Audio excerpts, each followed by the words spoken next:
સદગુરુ મહારાજની જય।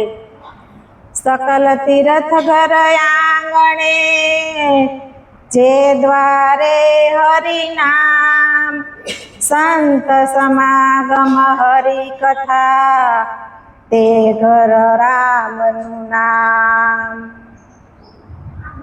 અખંડ મોતી લાવો ગોતી રે સંતો, અખંડ મોતી લાવો ગોતી રે। જગ में જડ હળ જડ કે જ્યોતિ, અખંડ મોતી લાવો ગોતી રે। માનસ સરોવર ભર્યા છે મોતી, હંસ લાવે છે તેને ગોતી રે। ગુરુ મળ્યાને વાયું છે વાળું, સમજણ છે મન મોતી રે। અખંડ મોતી લાવો ગોતી રે સંતો, અખંડ મોતી લાવો ગોતી રે। ભાંગી મારી સર્વે ભ્રાંતિ ને ભ્રમણા, સંત ચરણે મન સમરે તીરે। સુરત મારી શુદ્ધ થઈ ભઈ, હરખે હરખે મોતી પરોતી રે। અખંડ મોતી લાવો ગોતી રે સંતો, અખંડ મોતી લાવો ગોતી રે।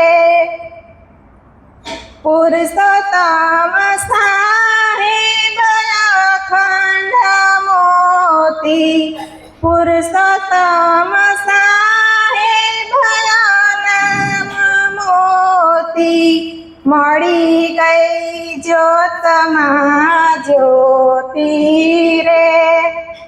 અખંડ મોતી લાવો ગોતી રે સંતો, અખંડ મોતી લાવો ગોતી રે।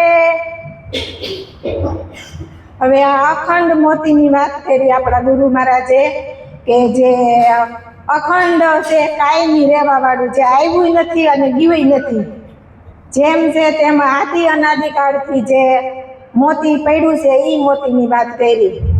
તો કે જગ મેં જળ હળ જળ કે જ્યોતિ, તો આપણી નજર જ્યાં સુધી પહોંચે ત્યાં સુધી જોઈ તો એ મોતીનો જ પ્રકાશ છે, એ મોતી સિવાય બીજો પ્રકાશ ક્યાંય છે જ નહીં, એ મોતીની વાત કરી। તો કે માન સરોવર ભર્યા છે મોતી, તો માન સરોવર અહીંયા જ છે, અને આ બધા બેઠા એ હંસો છે।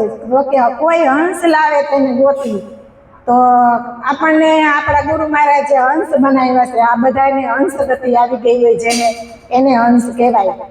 તો કે માન સરોવર ભર્યા છે મોતી, કોઈ હંસ લાવે તેને ગોતી। માન સરોવર કયો તો ઈ, અને નારાયણ સરોવર કયો તો અહીંયા જ છે, અને સુખ સાગર કયો તો ઈ, જી કયો એ બધું અહીંયા જ છે।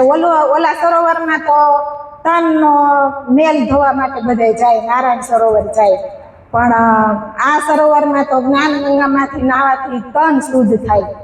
એટલે કીધું કે કોઈ હંસ લાવે તેને ગોતી। ત્યાં મીરાબાઈ કહે છે કે સંતોભાઈ તખત ત્રિવેણીની માય ઝરમર વરસે મોતી, ત્યાં તો સાચા મોતીડા અપાર, હંસ હશે એ ગોતી લેશે। હરેક સંતોનું કેવું એમ જ એક જ જગ્યાએ નિશાન છે કે હંસ ગતિ જેને આવી ગઈ હોય ને એને આ મોતીની ખબર હોય। ત્યાં બળદેવ બાપા કહે છે કે હંસ હશે એ ખંતે ખેલશે માણે મોતીડાની મોજ, અને રવિ સાહેબે કહે છે કે ઈરે મોતીડામાં હુવા અંજવાળા મરજીવા હશે તે ગોતી લેશે. આ મોતી ગોતવા માટે મરજીવા થવું પડે. તો કે મરજીવા કેવી રીતે થવું? તો કે આવા સાચા સદગુરુ હોય ને એને શરણે જાય તો ખબર પડે. ત્યાં સુધી આપણે હાથે હાથે કોઈ દિવસ આપણી આશા તૃષ્ણા અને જીવનમાં જે કાંઈ આપણી ઈચ્છા વાસના હોય એ કોઈ દિવસ જાય નહીં. સંત ચરણે જાય એટલે આપણે એક પલકમાં બધું છોડાવી દઈએ. પછી કે ભાંગી મારી સર્વે ભ્રાંતિ ને ભ્રમણા. તો ગુરુ ચરણે ગયા વગર ભ્રાંતિ ને ભ્રમણા કોઈ દિવસ જાય જ નહીં. અને સંત ચરણે મન સમરેતી. તો ભય અને ભ્રાંતિ નીકળે તો સંતની ચરણે સંતના શરણ એને નજીક આપણે રહી શકીએ. પછી કે સુરતા મારી શુદ્ધ થઈ ભાઈ, હરખે હરખે મોતી પરોવતી. ને મીરાબાઈએ કીધું ને કે હરખ હરખ જસ ગાયો. સુરતા શુદ્ધ થાય ને ત્યારે આપણે હરખ હરખ જસ ગાઈ હતી. અને ત્યાં દયાળદાસ કહે છે કે સુરતા શાસ્ત્રીય સમાતામાં શુદ્ધ થઈ, હવે ઢીંગલીએ રમે નહીં લગાર. આ જગત આખું ભલે ગમે તે કરતું હોય પણ આપણે હવે એમાં કાંઈ એ ઝંઝટમાં આપણે પડી નહીં. એટલે આપણા ગુરુ મહારાજે તો આપણને અખંડ તત્વ બતાવી દીધું, ત્યાં રહેવાનું નિશાન બતાવી દીધું. તો ત્યાંથી આપણે આગળ જવાનું નથી. બોલો સદગુરુ મહારાજ.